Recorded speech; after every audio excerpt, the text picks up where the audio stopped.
All right, and welcome back. It's Mark with another episode of the Pearl Snap Tactical Podcast, the show that gives you the tips and the tools you need to make yourself stronger, faster, and harder to kill.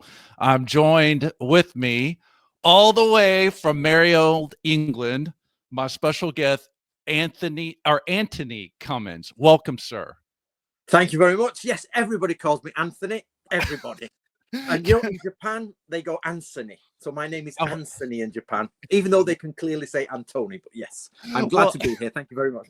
Well, man, I'm glad you came in because I know you got a lot going on that for taking time out to be with us. And, I have followed you for years. I've read several of your books that we're going to get into here shortly and watched, I don't know how many doggone YouTube videos over the year.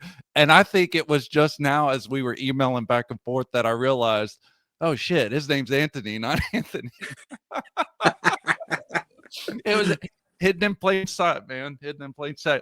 Hey, so for as we get going, would you mind kind of giving us your bio and kind of a background? Because I know you're an author, content creator, all that, but I'll just let you kind of tell the audience at home who you are and what you do. Okay, so my name's Antony Cummins. I'm from England. I'm 46 years old. And what I did is I wanted to be a ninja. Let's go and see what the ninjas do. So I did my university degree in ancient history and archaeology, went over to Japan to train with these so-called ninjas, realized it was actually a load of fake. It was made up.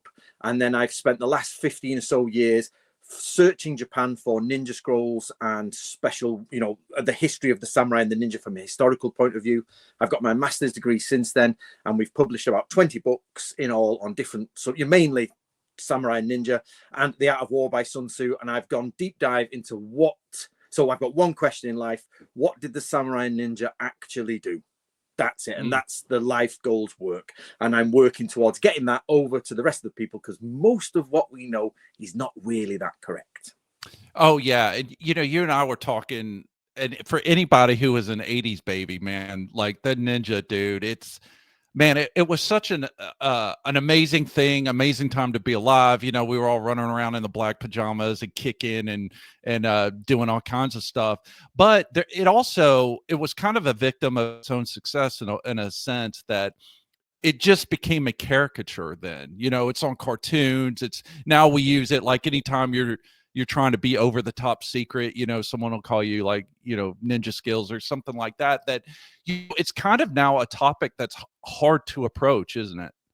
I think all Japanese martial is now martial arts. And, because let me get this right to everyone, just in case you don't follow my work, there is no such thing as a ninja martial art, no hand-to-hand combat system by the ninja. So if you did love all that, but prepare to have your heart broken, basically, is where I'm going with this. But yes, so what it is you've got to now. Sorry, what was the question? I've lost it. Where were we? Yeah. Just how it's like. It's a hard topic to really research, because now everyone's like, if you say, hey, I researched the ninja, they're like, oh yeah, I think I saw those on the Lego movie or something. I mean, it's a hard topic because it's kind of become a caricature of itself. But like, what really is the ninja? So, sorry, now I remember what I was saying. Basically, what it is the samurai and the ninja have become too cliche now. Nobody wants to touch them. Japanese martial art dojos are almost non-existent now. Everyone's gone Brazilian, jiu-jitsu and gone out to cage fighting. And if anything, I would say the samurai are now a bit of a joke, and more of Japan have pushed this as well. Japan have pushed the comedy element, because what a lot of people don't realize is Japan, I'm not saying cover up, but Japan is still aware that their samurai imagery from World War II is not the best in the world.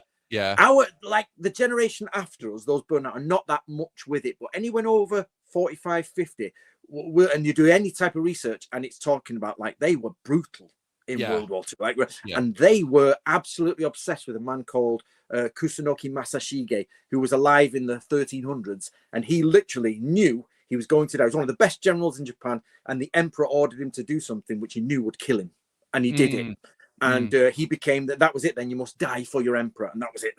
So bit by bit, so that's why Aikido started. If you didn't know, martial arts was outlawed by MacArthur, and then they came back with Aikido, and since then it's all health and well-being and movement and this, and it's got to, after 50 years, 70 years now, it's got to the point where nobody trusts Japanese martial arts anymore.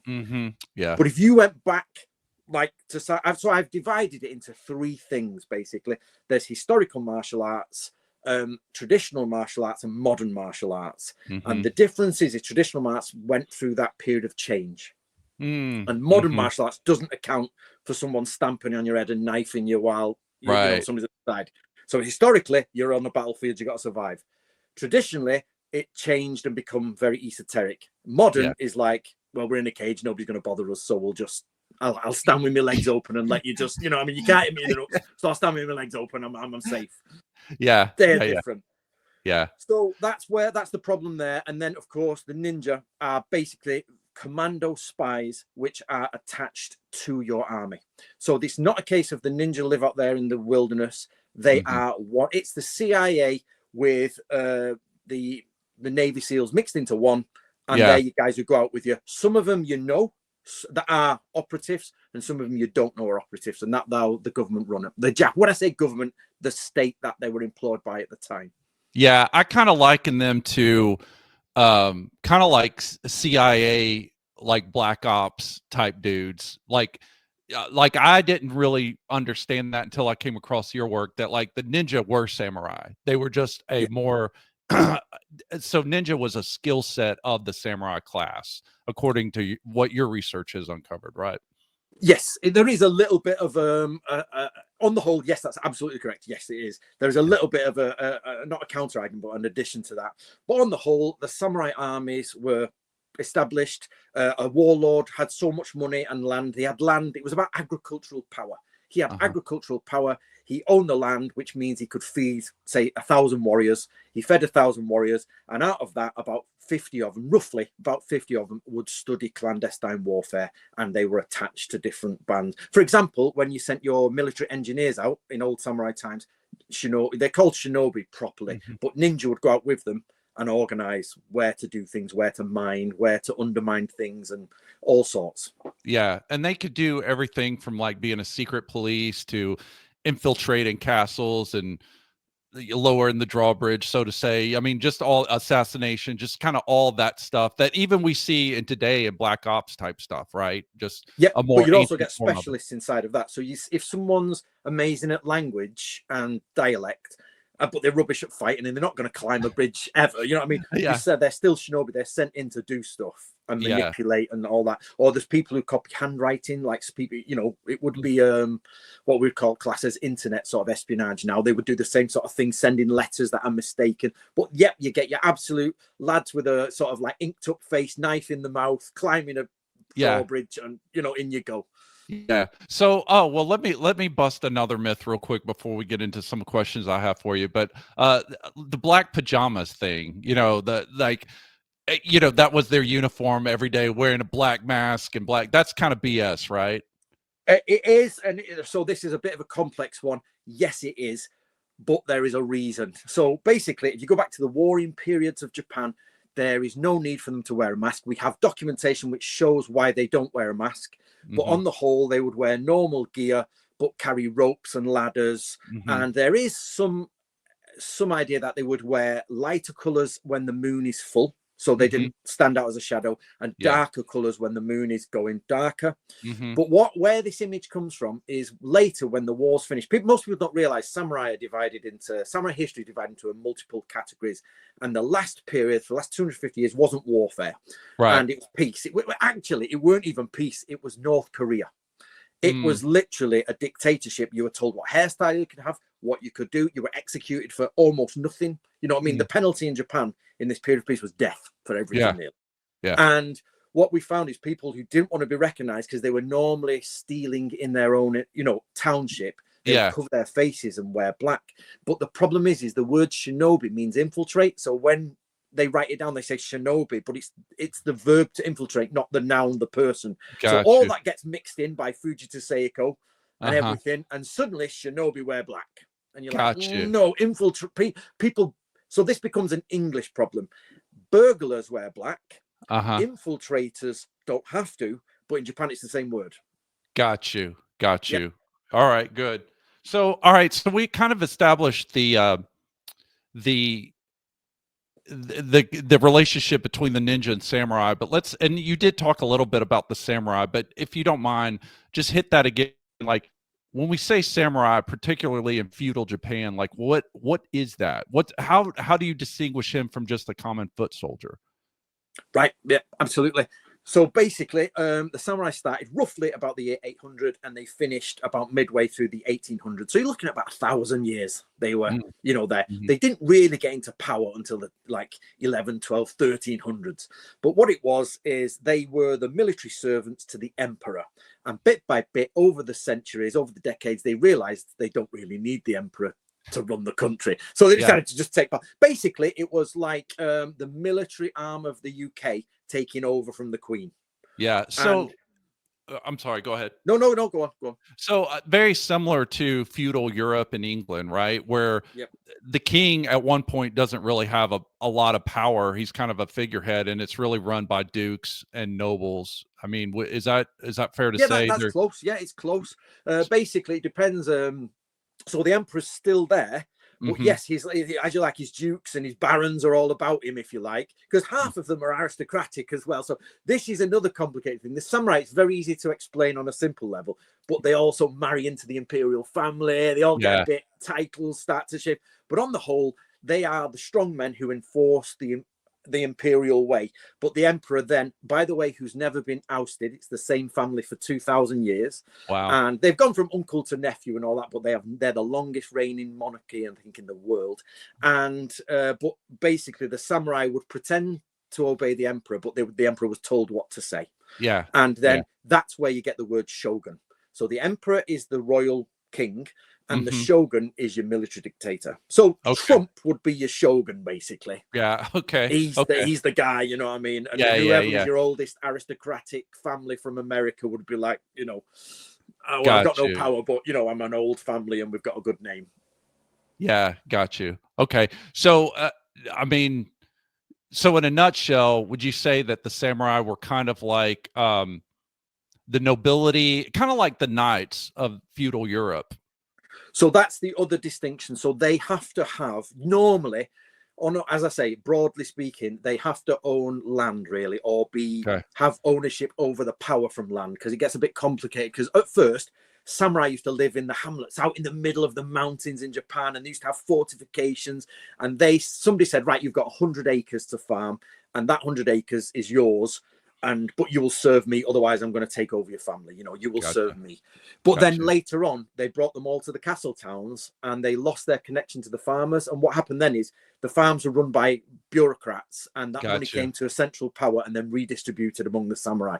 But yes, on the whole, they are just like the Spartans. They are a 100% professional army that you don't do anything else. You only train for war. Got you. Awesome. So, you talked about earlier about how even Japan, they kind of try to distance themselves and kind of make a mockery of samurai and the ninja, and maybe capitalize on the tourism aspects of it.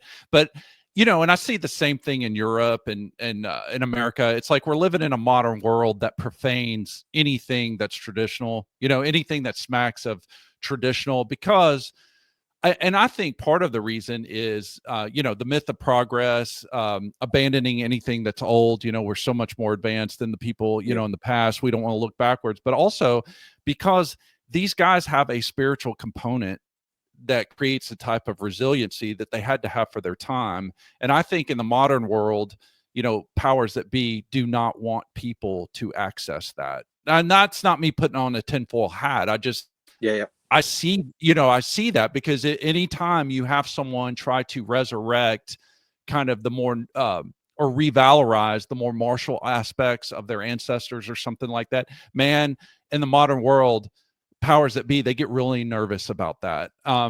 It's the idea of masculinity as well, isn't it? It's like you've got. So I remember speaking to someone, I can't remember who it was, and they were talking about policing in the UK versus policing in like Africa. And the difference was, he says, English people are compliant now. That's it. They've been drilled into compliance. So the policeman comes over and says, you're under arrest. You say, oh, bugger, and put your hands out, ready to be arrested. Whereas in Africa, they'll shoot you. You've got to go in and put them on the ground quickly and arrest them. Whereas in England, we go, okay, officer, I'll come with you. We're so obedient. Whereas if you went back to the time of the knights, they'd be like, you've got to, first of all, get in my castle, even be able to talk to me and see, get out of here alive before I string you up. Right. Do you know what I mean? That's what an Englishman used to be. Yeah. And it's like, you try that. So with a samurai, it's like even their own lords used to fear their own samurai, and they used to try and divide, maybe so they're not factions. And there's actually something in samurai called teuchi, which means it means hand strike, but it doesn't mean physically strike with hand. It means to cut down someone you give the order for. So imagine you're in your military base and the general is like, I don't like how officer such and such a body is working. So you send 2 body armored guys with guns and you say, you're under arrest, and shoot him in the face. And that's how, like, you know what I mean? That's the sort of life you're talking about. Because if you don't, that guy's going to pull his gun on you and start shooting his way out of there. Yeah. You know what I mean? There's no complaint there, you know. So that brings the question of seppuku, you know, the ritual suicide. So what they would do then is they were forced into seppuku, which means they disembowel themselves to keep their honor. But also, if they didn't do it, their estates were taken away and their families were murdered. Yeah. You know, depending on the ceremony. So this idea of suicide is also a problem one as well. So you're looking, let's say, a samurai town, I say 1,000 to 2,000 or 3,000. It can go up depending on the size of the town. 20-year-old lads who are allowed to do nothing all day but train in warfare, and they control their own families. They can execute their own children. Nobody can stop them. And they're walking around, but they're not meant to gamble and they're not meant to go to the theater. Yeah. But that's what you got to deal with. So life was strict. Yeah. Nice. All right. Well, let's get into a couple questions. So having, prefaced that, where you've got modernity saying, hey, don't look at that stuff in the past. Don't look at that. What do you think for us in the West, like what's the value in studying the samurai, right? Because we're not going to walk around with swords. We're not going to live that life.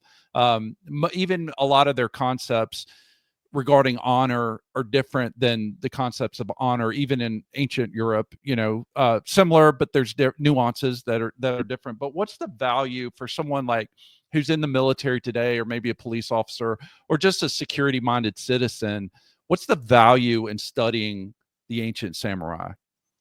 Right. I do get this question asked a lot, right? And I've got 2 answers to this. You've got your basic answer, right? Which is, would you prefer to play an Xbox, go to the pub, or learn to be a samurai? You know what I mean? Straight away, if your answer is Xbox, then you're in the wrong podcast. Yeah. Off you go. Enjoy your Xbox. You know what I mean? No problem. And the other one is basically, so samurai study what's called gunjutsu. So you must have heard of shuriken jutsu and kenjutsu and, jujutsu and all that. Yeah. Means skill. So gunjutsu is military skills. And the best way I can explain this is imagine having, and it's roughly about 10,000 skills in your mind, both physical, mental, spiritual, religious, that you can call upon at any time.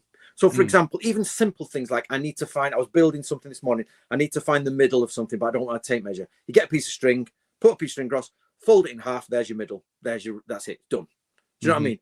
Which side of the street do you walk on? Which side do people draw their weapon on? You know what I mean? If there's loads, like, for example, another person, a story I remember being told by a friend of mine, his girlfriend followed my stuff where they were talking about it.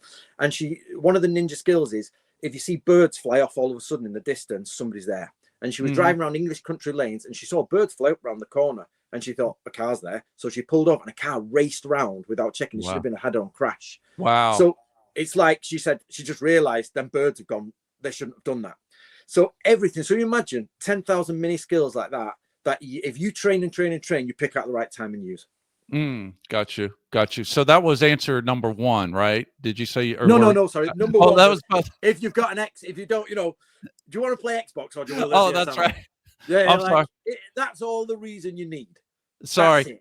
Yeah. So I'm a Southerner, and we tend to talk slow and think slow. So anyway, I apologize. Sorry. Well, I am a Northern Englishman, which means in English society we're considered the monkey ape.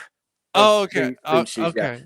And we talk really fast. Okay. So I apologize. Slow down for Americans.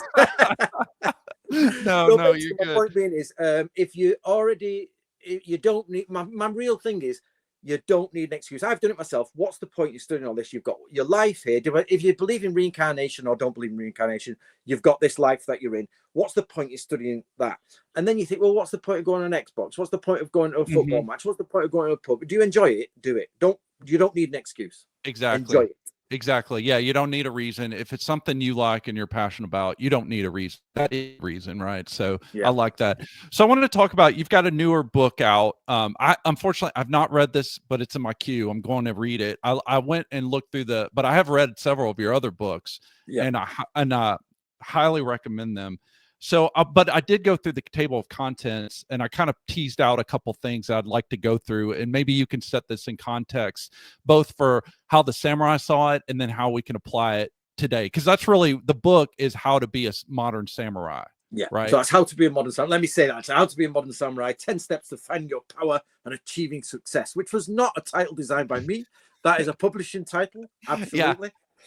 Yeah. I got that right off the bat. Haven't watched your videos and everything. I was like, oh yeah, man, poor guy. He probably didn't get to pick that title, but it does communicate the point of the book, you know. But so let's look at this. So let's just start. And chapter 1, right, is entitled, or step 1 is control your mind, right? Control your mind. We talk a lot about mindset and resilience on this podcast. So I want to look at it from the samurai point of view. But in lesson 6, I'm jumping down to lesson 6. It's entitled Discover the Breaking Point of Your Resolve. What does that mean? Right. So basically, you got everybody. So I like the saying, you don't rise to the situation, you fall to your training level. Right. There is a point where you're going to break. And I actually knew, I don't know him so much anymore, but I knew a guy who worked in kidnap and rescue out in the Middle East and all that. And he did all that. He civilian, and he went off, mercenary basically. And he said, everyone breaks. He says, you hear all these stories, people get tortured and he says they'll break. You get some who go to the end, but 99.9% of people will break. And you will too. And especially depends whether you want to go down the spiritual route or your physical or your mental, you will break. And if you don't know, or you don't get those signs straight away, you're going to break, and that's a problem. So one of the teachings from the ninja element is you have to rest, and it says there's a lot of, and you have to let your mind relax. If you keep twisting up until you break, you're either going to do something you'll regret, make a mistake, or end up dead somewhere. So pull it back and find that. And if you need to then what you do is you need to circumvent it. If you can't do something, if you don't have the power to go at something directly and get through it, you're going to break. Go a different way. Use espionage. Use whatever you want. So this brings in. I did the Sun Tzu, and so basically I started with a ninja, then ended up with the samurai because it led into the same. And then it turns out the samurai are obsessed with Sun Tzu's Art of War. And I read the Art of War so many times, and I didn't understand it. I read it, and I was like, okay. And I read another one, and I read a different one, and I was like, what do I actually know about the Art of War beyond some silly quote? I don't know. So I went and wrote a book, The Ultimate Art of War, because of that thing. And and what I'm trying to say is, if you understand the art of war, you understand how to approach every situation to succeed and win and prep yourself to be a victor. And if you don't do all that and you just go into it and you don't even know your own breaking point, you're going to fail, break, and end up worse off. Yeah.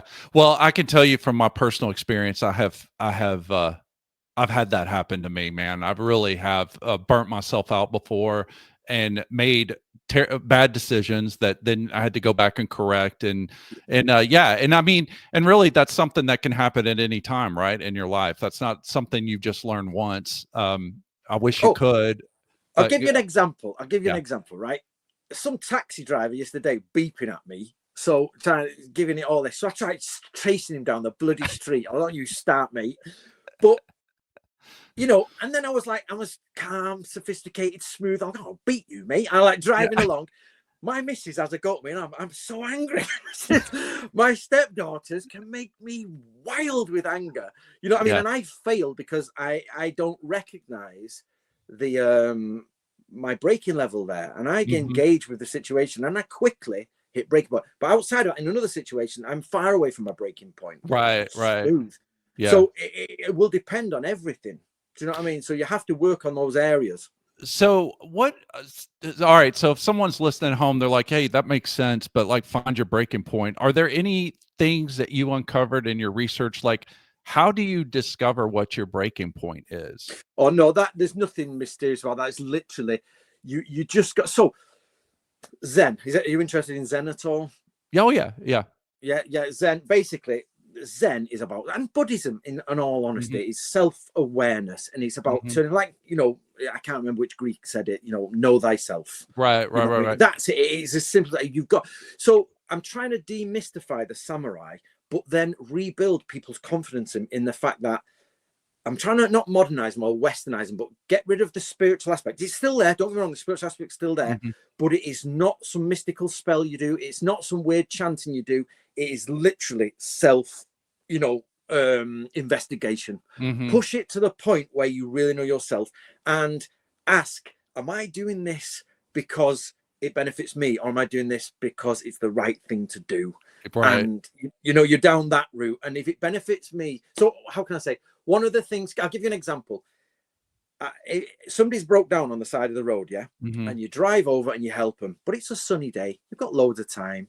You've got no money worries. You're not in a rush. You'll help them. You try that in the rain when you're tired. You've done a 10-hour drive and you've got to be somewhere soon. Yeah. Well, that person's in a worse situation they're in. There's a kid with them. What do you do?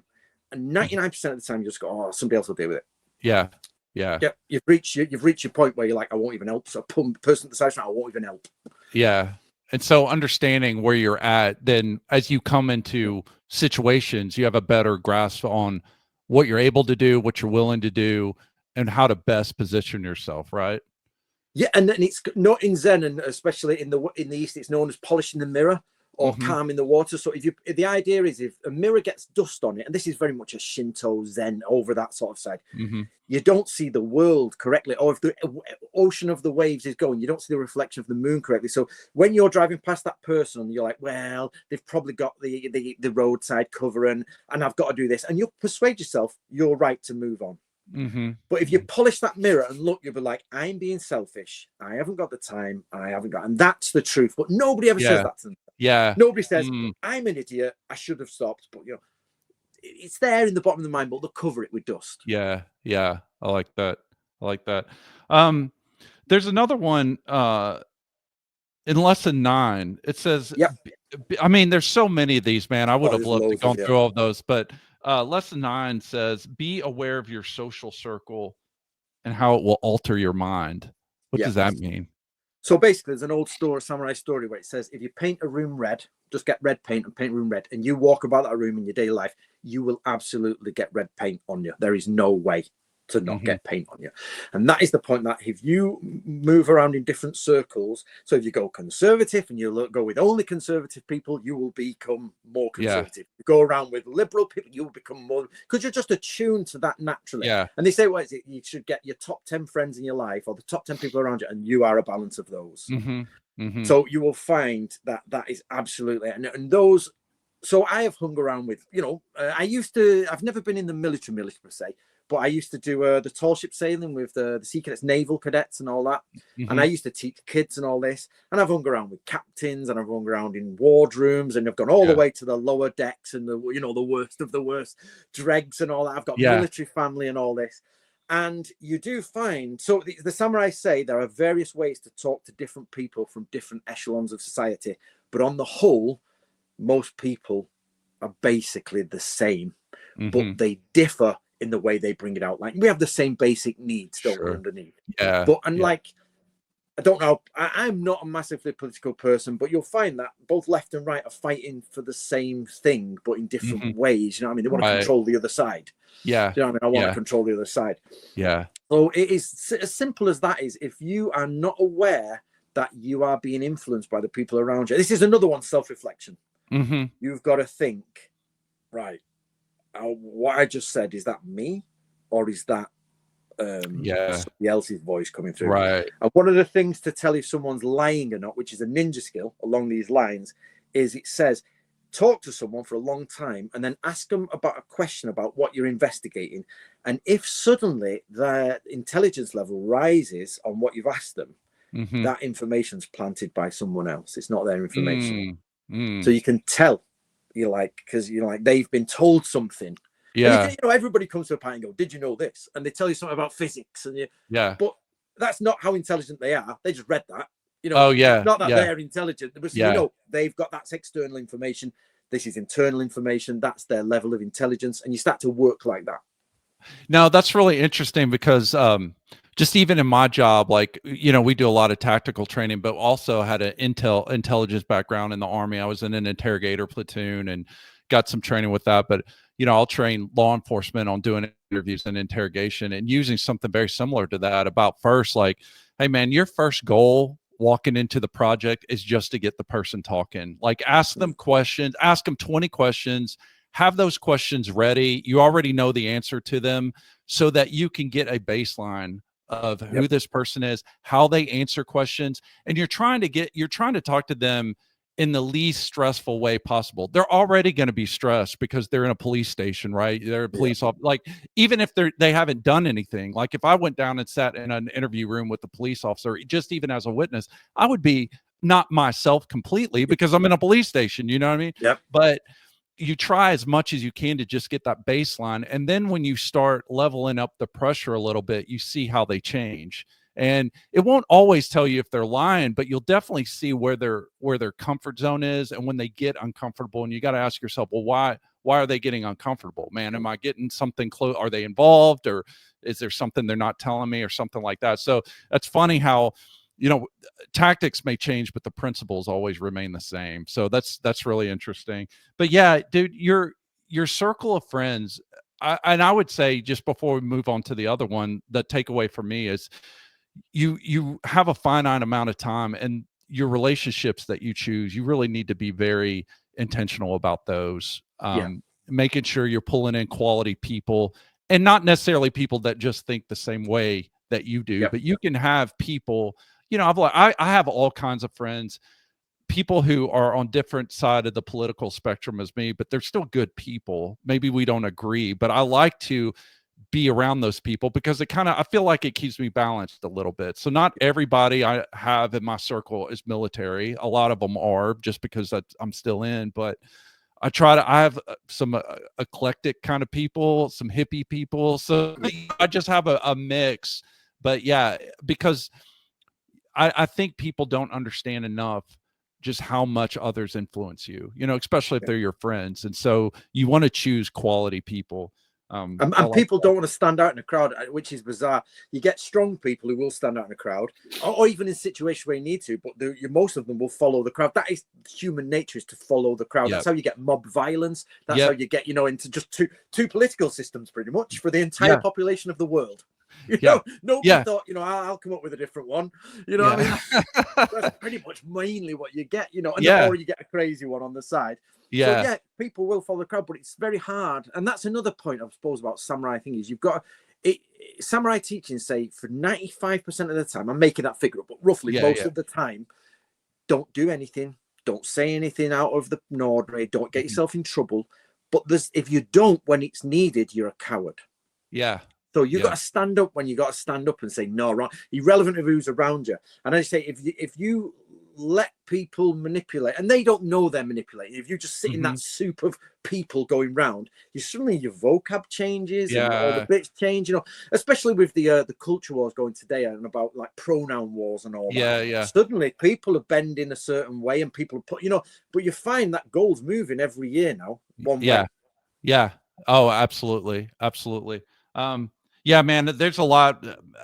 Man, I wish we had more time because we could really go deeper into those lessons. But I want to move on to step Yep. 7.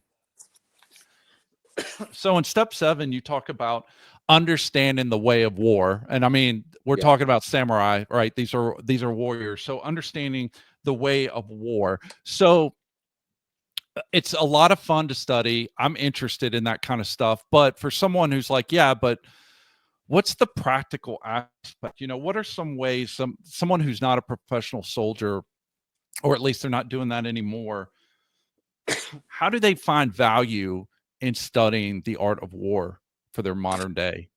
Right, yeah, that's a difficult one, that is. But basically, it's a structured life. To me, if you're military minded and you've always been military minded, if you leave the military, why would you not still be military minded? Mm. I really like. Do you remember Mary Poppins, the film? Yeah. Oh yeah. Yeah. Oh, The yeah. Admiral, he's firing his gun off the top of his house. You know what I mean? And Mr. Banks, he's walking down. It's like, yeah, and he's like, he runs his house like a warship. Yeah. And I really like that. If that's you, do it till you die. Yeah. But the other thing is as well that you run your life that way. So what? Right, Sun Tzu says the best people at war, or the best people at warfare, are the ones. And it sounds cliche, but it's not when you think about it. They say the ones who win before the war started, which is one of those Sun Tzu cliche things. Yeah. But what he's saying is it's like an amazing chess player. They see all the movement coming forward before it's even made a thing. It's slight movements, and you'll be like, okay, I'll cut that off. I'll cut that off, and I'll cut that off, and I'll cut that off. And nobody even realizes that they've been defeated. And if it gets to the next stage, it's like they start lining their positions up. You still stop them and they're defeated. So it gets to the point where your life is constantly that moment of looking into the future and going, make an easy life. Why not have an easy life and use strategy? And from banking to your mortgage to your missus, which is the one thing I fail. Is I notice you just walk past it. I fail all the time. I don't see those problems arising. Yeah. And that's what warfare is. And Sun Tzu says, the worst you can do is go to war at a disadvantage, or B, have to put another conscription in. If you have to go at a disadvantage and then reconscript people, you are the worst general in all time. Yeah. Yeah. I have found in my life, man, and I'm always working on trying to be more disciplined, as I've gone up in the rank, and the focus goes more from just being a grunt foot soldier to being a leader, which means you have to plan, you have to understand the mission, the goals, the objectives of the higher level so that you can carry that out.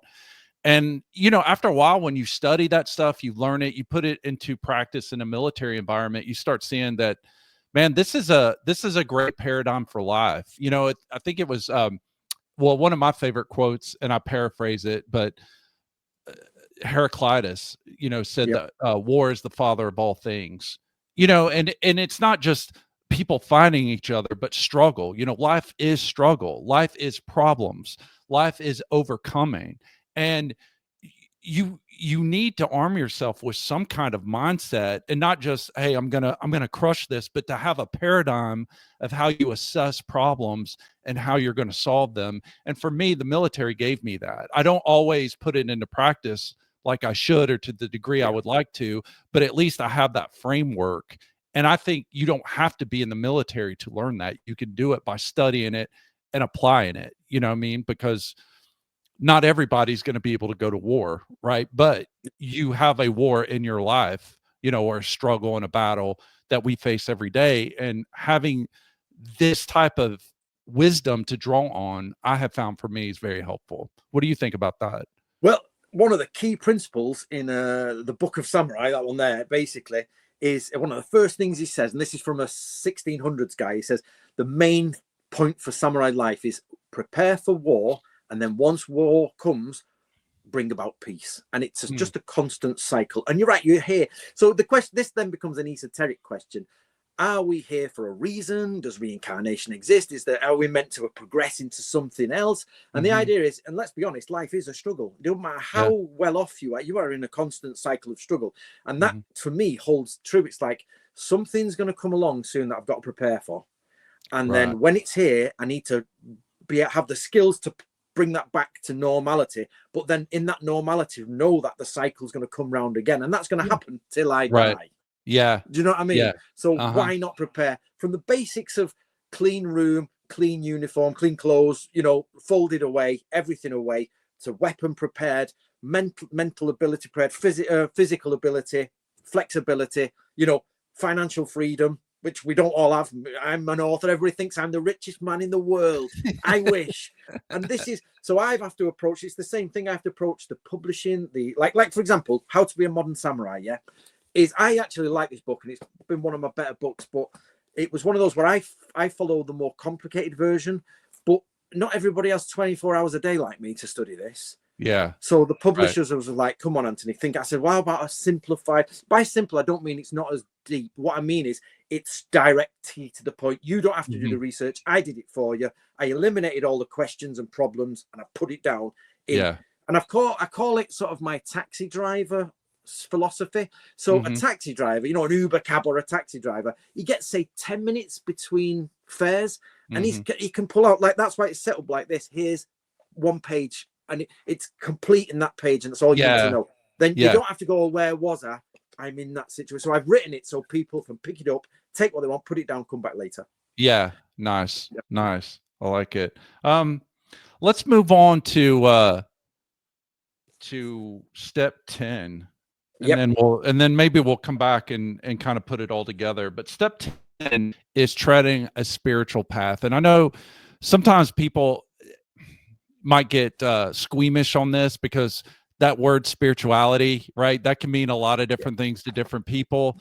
And one thing I have done on this podcast, we'll do stuff on better training tips with your pistol, or low light shooting in low light conditions, stuff like that. But I have been sprinkling the spiritual aspect of, those that are following the path of the warrior. And I do it typically from more of a Germanic, European kind of standpoint, just because, I'm interested in the East too, but just that's where my ancestry is. That's where I resonate.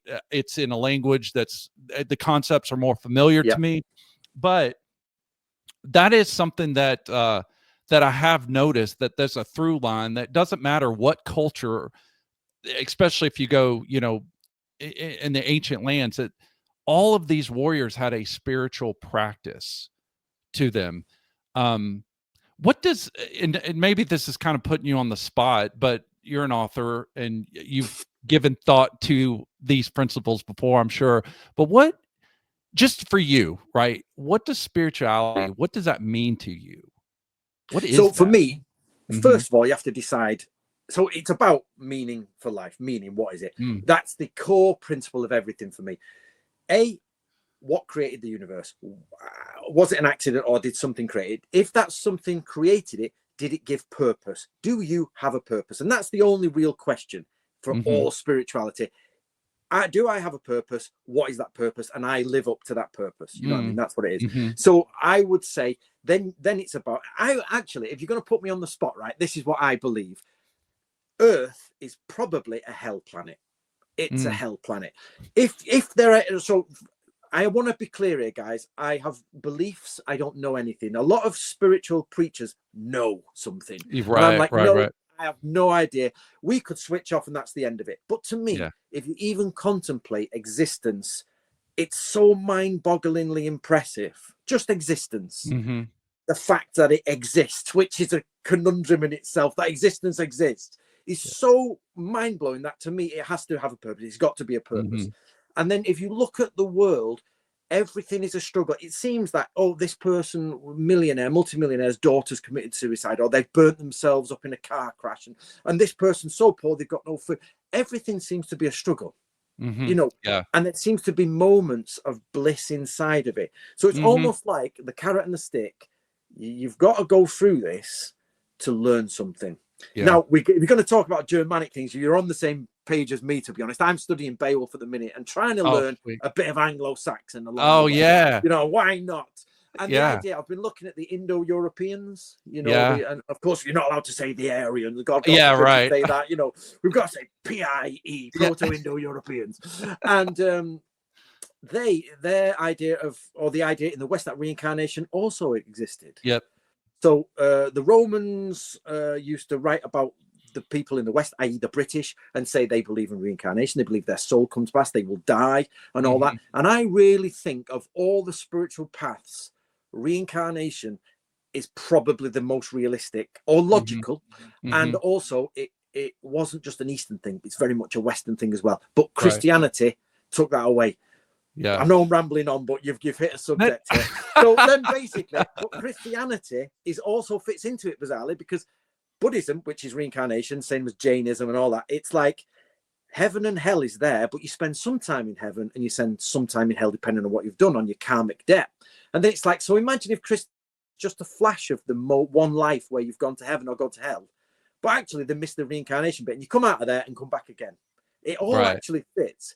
So my last thing I'll say is, in my personal belief, and I mean this as a metaphor, there was a big mirror on the ground once before the dawn of time, where we could all see the truth of heaven. The mirror was smashed, and that mirror fragments have gone around the world, and we've built little shrines around this mirror. So there's a fraction of truth in most things. But we've made a load of crap up, like don't eat cheese on a Wednesday. Yeah, or you'll right. be stoned to death. You know what I mean? Yeah. Which is clearly not God's command, is it? Jesus Christ, somebody's eating cheese on a Wednesday, kill that man. I'll stop harping on now. No, that's really interesting. Yeah, you know, we have people. There's a lot of Christians that will listen to this podcast. There's people who are not Christians, who are different faiths and different beliefs, or none at all. But you know, for me, let's see what you think about this. I mean, if you just look at it rationally, you know, is there a purpose to life? And let's say, well, you know, that you can take that's not on faith, that's just observable, right? And I think it's the point of expanding your consciousness. If you look in nature, I mean, everything is about expansion. You put a seed in the ground. What's the purpose of the seed? It gets water, it gets nutrients from the ground, and then there's that struggle. But to expand your consciousness and to become what you are to be, right, involves struggle. So you have to put, you know, that thing has to reach for the sunlight and has to push up through that dirt, you know, and then it blossoms into this little sapling and grows into this huge oak tree over years, you know. Or the chicken, that's that little baby chick that's inside that egg, you know, it has to crack at that shell and crack, and it just, you know, just wears itself out trying to get out of this shell.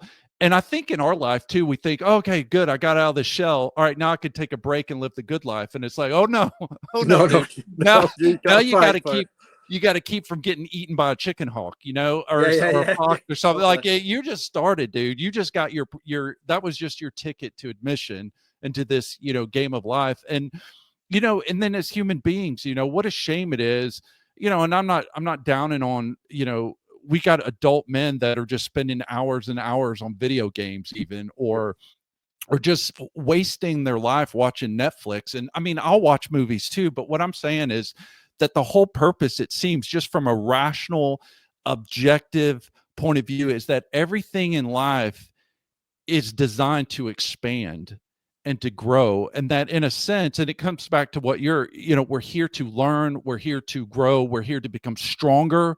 And part of that, to me, that is, you know, the through line of all spirituality, regardless of the tradition you come from. And then ultimately that spiritual practice should, not all of them do, but mine does for me, is that it should cultivate your will.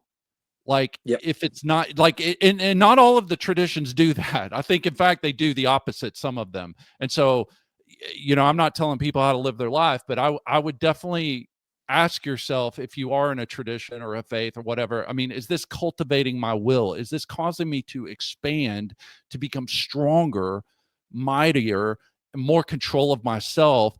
And in a sense, you know, I'll go to the Nietzsche thing, the will to power, you know, in a sense, to impose your will on the outside universe. And I think that's, boy, we're going to get way off field here, but I see that, you know, there's a lot of similarities between the Indo-European traditions and then the ones in the East, because the Indo-Europeans pushed out as far west as India, right? So you have a lot of commonalities, but on the Indo, this is what another crazy thing is.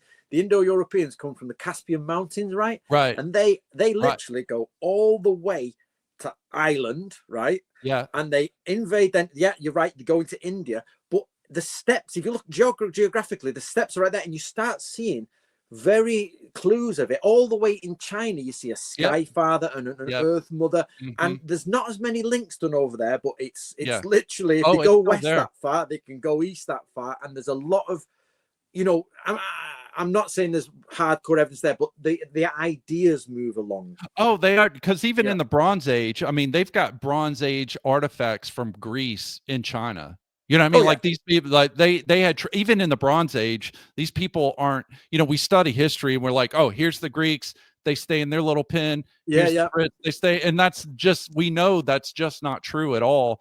But the big difference I do see, like in some of the way that they cultivate their spirituality, you know, in the West, it's more like that Ubermensch, of Nietzsche. It's me imposing my will upon the universe as a man, as an individual, growing in strength, growing in might, growing in stature, in all that means. Whereas in the East, it does seem more like, no, we work with nature. We're one with nature. We go, that Taoist thing, kind of going with the flow. And I know Yeah. that's oversimplifying it, No, but no, it no. does It's not that you've seem, oversimplified it. No, it's not that. I'm just trying to think. I get what you mean, but it's the problem you get with a lot of samurai. So let me put it this way for a start, right? Mhm. Where is samurai religion from? Let me ask you that question. Where's it from? Just as a general person interested in history, where is it from? So, well, I don't know as much about them, but I mean, I thought that Zen was kind of like Zen Buddhism was kind of their thing, but it's mixed with a little Shinto. Right? It's from India. Right, because Buddhism comes from India. Oh, it's okay. Yeah. They always go India, and then you go, oh, Japan, and you're like, it's the same bloody religion, mate. Yeah, It's Buddhism. It started with the Buddha, and everybody bypasses that. So, we have the people joke about the sort of cultural appropriation, like you've tried the Japanese with Buddhism, Yeah. They literally, so for those who don't know, like Indian religion is very much connected, obviously, there to what was the Gauls and the Celts and everything. Mm-hmm. But the same religion ends up in Japan, and it is very much a similar religion. So I'm not sort of like in asking whether you've got it right. I'm saying like we have to look at where we are in the time frame, because nowadays the sort of flow with the universe and all that, and the very much big piece is a part of that post World War II, that sort of like, let's pretend to be nice. Whereas samurai before that were very like, let's impose ourselves on it, and they, who is the most masculine, and the Beowulf sort of like the Beowulf character would fit very well in the warring period of Japan. Yeah, oh, for sure. I see what that. I mean? That's where I Yeah, I got you. Yeah. In fact, it's quite funny that some Buddhists were really brutal and used to go hunting humans at night. Oh, wow. Yeah, they were like, I can't kill a chicken here because I'm inside of the Buddhist thingy, but do you want to go outside tonight and just hunt some people down and murder to the head? You're like, great. Yeah, let's do that. Yeah, it's good times, man. I'll bring the beer. Don't pretend everything you hear about Buddhist monks in Japan is, now, of course. Well, for example, I would say I'm really disillusioned with Buddhist monks now, and it's not a secret. In Japan, they are money orientated. It's a family business. They grow up and they have no tax to pay, so everybody becomes a monk, so they don't have to pay a tax. And they're allowed to marry, so it's just a job now. Right. Yeah. Well, it's going back to the modernity profanes all things, right? It's the end of the cycle, right? We've done stuff on that, like, just everything has a cycle of entropy. It starts out from the source where it's pure, where it's strong, and then it gives it way to rust and entropy. But we've got about 10 minutes left, and I know you're renovating some barns, and it's very cold over there. You got some work to do. So I want to look at a couple lessons from 10, of tread the spiritual path. And lesson number 95 said, do not force your dreams. So what's that mean? Right. Okay. Okay. Right. So this is actually, you've hit the Taoism bit here. So this is the idea of manifestation, really. It's the same as manifestation. So Taoism, I think, is the greatest manifestation book. That's the Tao Te Ching is the greatest one. It says, heaven knows what you want, right? You've put it out there. It is the classic. It's called a bellow. Bellows. It basically says the universe is like a bellows. It is never exhausting. You can just pump that, and air keeps coming out of it. It's not going to run out of air ever.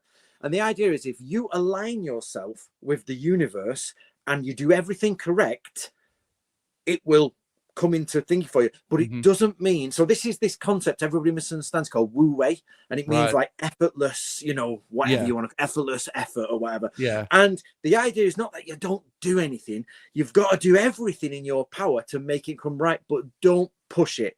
Imagine you sort of wanted a job and you knocked on the door of the boss. You'd found out where he lived, and you went, listen, I know I shouldn't be calling you home, but I really want this job. My name's Anthony. I've got this CV for you. This is what I want to do, mate. Please contact me if you want to do it. Imagine if he knocked on every night for a month. He's going to get well annoyed, and you're not going to get that job. So the point is, you do the thing you need to do, which is you do it once or whatever you need to do. You do it the correct amount of time. Then if you're not getting it, you've not aligned yourself correctly with the universe. Something's gone wrong. Align yourself. but down to clean your clothes, get ready, prepare yourself, Yeah. clear your mind, polish your mind, all that. It will go. And that's where you move into karmic sort of thing. Is it your karma to do that job? Yeah. Because it might be the case of the universe says, well, actually, that's not for you. You might Yeah. want to work there, but no. So this is where it becomes a problem, because the manifestation, I think, is oversimplified in the West. Like, if you want this Ferrari, just imagine it. You're like, Yeah. well, maybe you shouldn't want a Ferrari, because Yeah. probably you want a Ferrari to look good and get a girl. So why don't you just want a girl? Yes. Yeah. And you don't really. So the universe is like, you don't need a Ferrari, but here's a lovely girl to make you happy. Yeah. And suddenly Well, you don't need a Ferrari. it goes back to the first lesson, right? Of knowing yourself and controlling your mind, and knowing what you want. Like, do I want this because this is something that is good for me, that I'll grow from, that I need, that's going to aid in my own self-becoming? Or like you said, am I just wanting this car for this girl? Well, then I really don't want the The car. I car. want You this don't want the girl. car. So yeah. So why waste my efforts and my energy and frustration on something that's not really geared for me? Like, Yeah. I was chopping wood the other day, and it's funny that you can work the axe, or the axe can work you.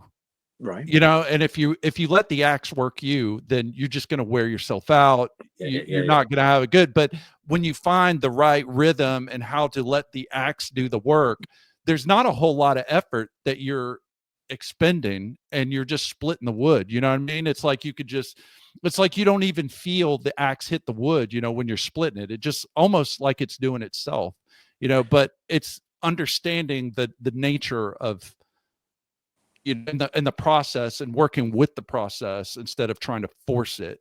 I Do you think know there's what? a Let lot me of just wisdom say in that. something there. Yeah. Axing, right? Log splitting is as close to real Zen as you're ever going to get. That's my what I like to say. So Zen, you're meant to sit there or walk. It's not just sitting, and you're meant to you're meant to focus until your thoughts come in, and then you exhaust them all until you're free flowing, and then your mind is not focused on anything. And it's it. Axing does exactly that. You start axing and you're like, oh, I did this today and that. And then the next thing you know, you're like, yep. And especially if you do it in flip-flops, right? Yeah. If you do axing in flip-flops, where you've really got to focus on the axing, Yeah. suddenly you're in a Zen state. And that's as close as you really get. And then you don't realize and then an hour's gone by and you've chopped a load of wood. Your mind has emptied of all its problems. It's defragged itself and you feel good. Yeah. That's all Zen is. That's the same as Zen. Yeah.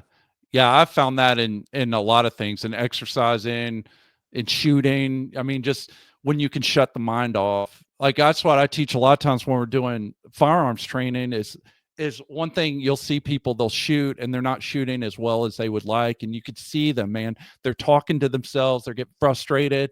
And I'm like, hey, is this a, if you're dealing with skill, an art that requires skill, do you get better with it the more frustrated you become, or do you get better the more at peace with yourself, and calm that you are? And they're like, yeah, I do better the less frustrated I am. It's like, okay, well then stop talking to yourself.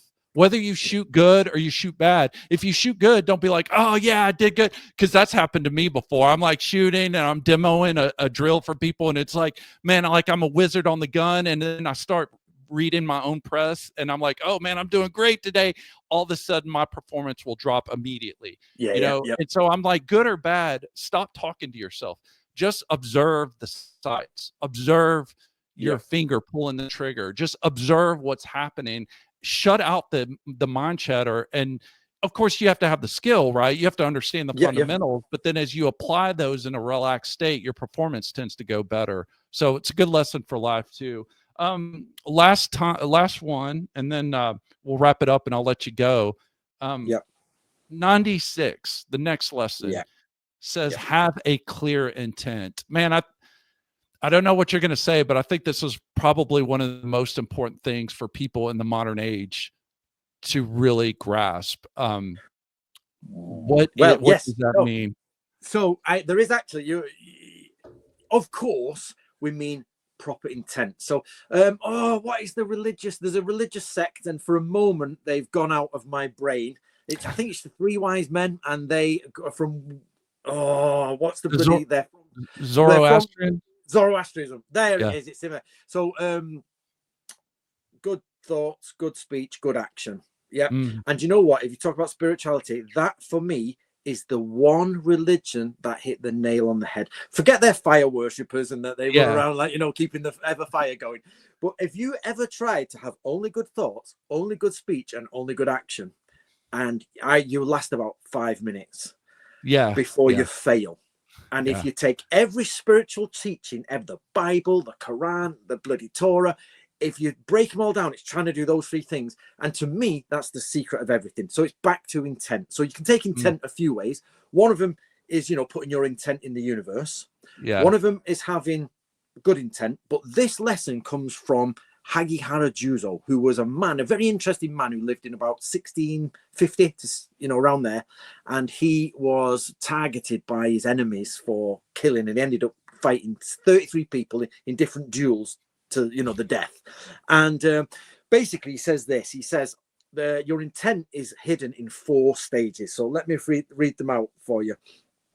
So bad intention. So I've got a bad intention and I do a negative action is pretty much evil. I'm going to steal from you because I want to see it, and I'm going to kill you when I do it. Yeah. So that's your bad. Number 2 is bad intention with a good action. So I'm going to steal for you, but I'm going to pretend I'm doing something. And you don't realize I'm stealing, but it's still a bad intention. It's impure. It's bad. But everybody thinks I'm doing something good. Now, the next one is good intention, but a negative action. I'm going to steal from you. I'm going to take something from you, but actually it was to save you because I know just around the corner somebody's going to rob and kill you. So you're going to now go off in this direction, and I've saved your life. And I know your money's gone, but you're saved. So the intention is good, but the action is bad. It's still pure. Now, the best one is good intention with a good action is purity. That is it. If I am going to do something good for you and the action I used to do is good, and that is how you should run your life every day to align yourself with the universe, which is back to that, the idea of don't push it. Once you've aligned with that, good thoughts, good speech, good action. And if you do that for life, and honestly, Mike, I think it's the secret of life.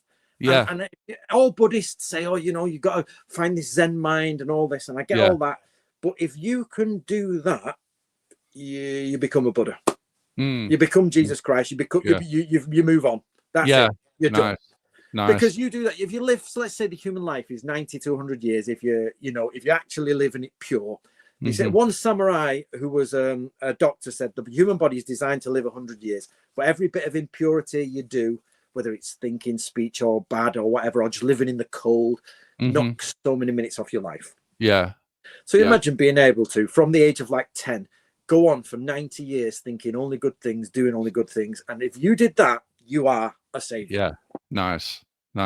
Well, man, we're about out of time, but do you have, no, dude, I enjoyed it. Definitely going to have you back if I'd love to have you come back and talk about the art of war, Sun Tzu stuff. I mean, a lot of good things in there, but until then, where can people find you if they want to learn more? Obviously I'll put a link to the book in the show notes, but where can they find you if they want to kind of follow you? Well, if you've listened this far, gents, then basically what you want to do for free, the best free thing to do is look on YouTube and look up The Man Who Killed the Ninja. Just The Man Who Killed the Ninja, and watch that, and then you'll see my channel. And if you like it, subscribe.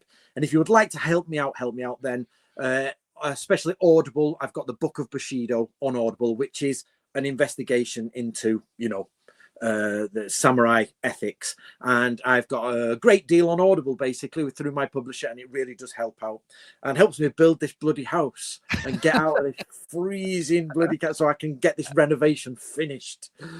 All right, so hey guys, make sure you check out Antony, make sure you buy his book and study that, give it some thought, and you'll help him stay warm for the winter. So Antony Cummins, man, thank you so much. The book is How to Become a Modern Samurai. Yeah, How to Be a Modern Samurai. How to Be a Modern Samurai. You can get it at Amazon or wherever fine books are sold.